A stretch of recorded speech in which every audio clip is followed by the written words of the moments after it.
picant que jo no pense tastar-les. Gràcies, Frederic. I avui se celebra el Dia Mundial de la Nutrició amb l'objectiu de conscienciar sobre la importància d'alimentar-se correctament. Actualment preocupa l'obesitat infantil, que genera vells prematurs, i generacions que tindran una esperança de vida més baixa que la dels seus progenitors.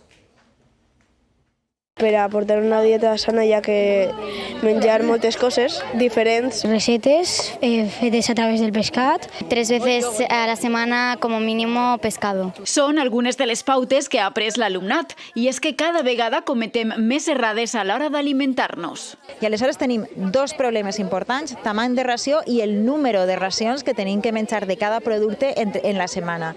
Mengem més del que cal i de forma desequilibrada. Els motius, les presses, buscar allò més fàcil i el desconeixement.